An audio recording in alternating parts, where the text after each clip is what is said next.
Welcome back to the program. Joining me now is the Health Policy Director for the Arkansas Center for Health Improvement, Craig Wilson. Thank you for being here. Good to see you as always. Good to see you.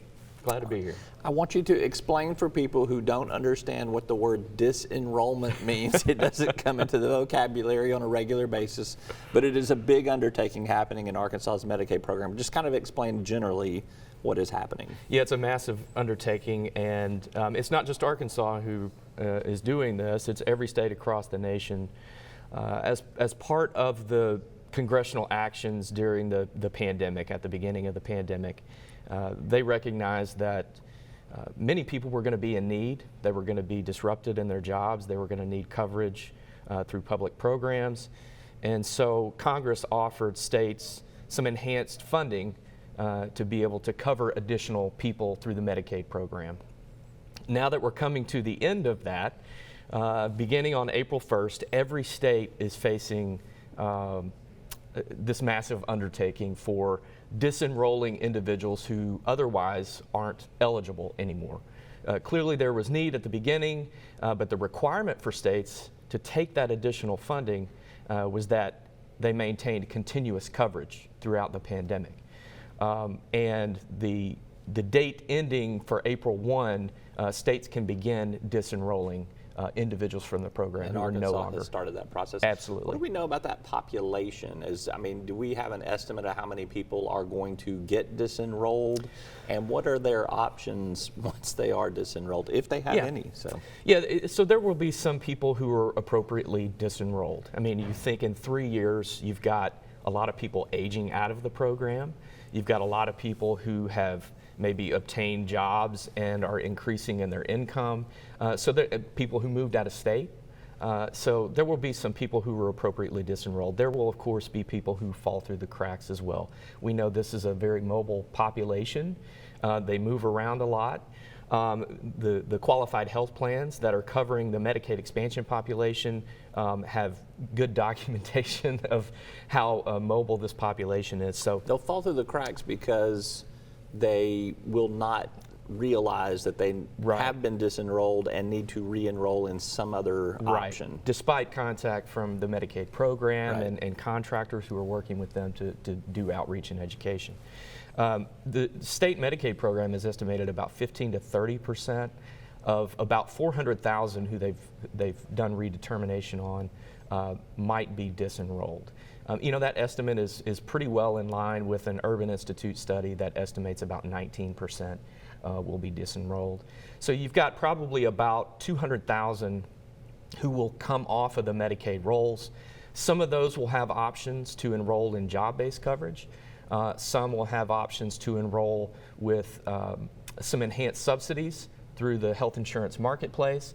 It's going to be critical that we connect folks with coverage during this disruptive time period, which the state's going to be doing this over 6 months. So it's a kind of a crammed time frame, and for many people that's going to be disruptive, including providers who are serving these populations. A line of rhetoric that I hear a lot is, because I think there's about 1.1 million Arkansans on the Medicaid rolls, and that includes expansion as well as general Medicaid. Right. That's too many, and I'm not arguing that it's not too many, but how does one arbitrarily or using data decide what is not too many and what is too many? I mean, should we have 200,000 people on Medicaid? Should we have 2 million people on Medicaid? How do you arbitrarily decide what's enough to have on Medicaid? Well, and it won't be arbitrary, I don't think. Clearly, they will all go through an eligibility redetermination process, and if they fit the requirements from an income standpoint, from a disability standpoint, from a diagnosis standpoint, for pregnancy, for example, then those people will remain eligible. So in that sense, it's not at all arbitrary. Clearly, we're a low-income state, so you would expect to have more people on the Medicaid program when you've got a lower income state. What has to happen for those people to lift up? They have to get jobs that pay more income and have health benefits, or is there another solution? So clearly you want people working up the economic ladder. Medicaid is intended to be a safety net, and that's exactly the way it worked during the pandemic. So that's what you want it to be, hopefully.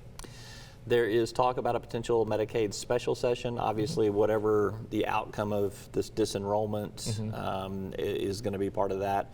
The governor is putting forth a work requirement, different than the previous work requirement, but nonetheless a work requirement. Those seem to be two things that will be heavily debated if there's a special session. What are some other things that you think ought to be on a call to deal with in terms of Medicaid stability and finding ways to make that program work more efficiently? Yeah, good thing that I'm not in the position to make that call. But, you know, this governor has clearly wanted to tackle education and prison reform, and those are two big areas of spending for the state budget. Healthcare is another one, right? Yeah. So that's probably something that they'll take a look at and have a different perspective, as is the case with every new administration. It's not lost on me that it was just this week, April 23rd, that the private option was signed into law for Medicaid expansion here in Arkansas 10 years ago. And that has worked well for us. You know, we, unlike our surrounding states, have not had hospital closures like they've seen, more than 50 in our surrounding states. We've had a stable insurance market by using this premium assistance innovative model. And so, you know, it's 10 years in. So looking at that and other parts of the Medicaid program to gain efficiencies is something that any new administration will and should do. You think about it 10 years ago, I remember when the first participants in the insurance marketplace came out and the rates came out for the first time. There was a lot of nervousness about, is this private option thing really going to work? You were there when all that was going on. What was your take then in terms of how it started, and what's your take on how it has evolved? You know, it hasn't evolved really a lot. I mean, the core of it is still that premium assistance model. I always say that's the Christmas tree on which the ornaments, the different features have been hung on the tree over time. So there have been minor parts of the program that have changed. You know, it was intended not just to offer coverage through private plans that have potentially better access and better quality. Clearly at a little bit higher cost, which was something that was noted at the beginning. That hasn't changed. But you know, I think it's proved to be something that has been a contributor to the stable market, to stable coverage, to shoring up some of the finances for our providers, and at its core, providing coverage to 250 and sometimes 300,000 Arkansans over that 10 years. All right, it's Craig Wilson with the Arkansas Center for Health Improvement, Health Policy Director. Thank you for being with us. Thank you. All right. We are back to wrap up right after this.